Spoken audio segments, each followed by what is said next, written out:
રાજકોટમાં મહિલાની દીકરી જ બની દુશ્મન, સગા ઉપર સંપત્તિ પચાવી પાડી હોવાના આક્ષેપ કરવામાં આવ્યો। સરિતાબેન નામના મહિલાએ આક્ષેપ લગાવ્યા છે। દીકરી અને જમાઈએ મળીને સંપત્તિ પચાવી પાડી હોવાની વાત વૃદ્ધાએ જણાવી। ન્યાય ન મળતા વૃદ્ધ મહિલાએ કરી ઈચ્છા મૃત્યુની માંગ।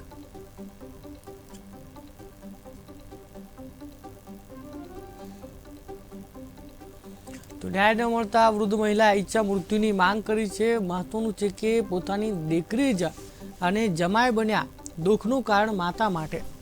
પોતાની દીકરી અને જમાઈએ સંપત્તિ પચાવી પાડી હોવાની આ મહિલા સરિતાબેન નામની મહિલાએ આક્ષેપ કર્યા છે। મારી જે કાંઈ આખી જિંદગીની અમારા બે માણાની કમાણી છે એ બધાએ ઓરવી લીધી અને 2014માં એને કેન્સર આવ્યું અને એ ગુજરી ગયા। ત્યાર પછી આ બધું થયું છે। મારી સંપત્તિ પહેલાં મારા જેઠના દીકરાએ કે જે મારો કણકોટનો પ્લોટ, પછી મારી જોડિયાની જમીન અને સૈયારી મિલકત બધું લઈ લીધું। હા, કુલ 9 દસ્તાવેજ હતા, બધા લઈ ગયા।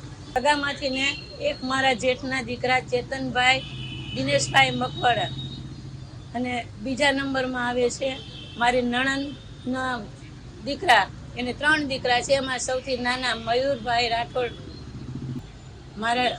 મારી નાની દીકરી છે એ પણ એમાં ભળી ગઈ છે। નાની દીકરીને જમાય બધાએ થઈ મળી અને મારા 9 દસ્તાવેજ, 9 સંપત્તિ હતી, 9 દસ્તાવેજ 9 લઈ ગયા।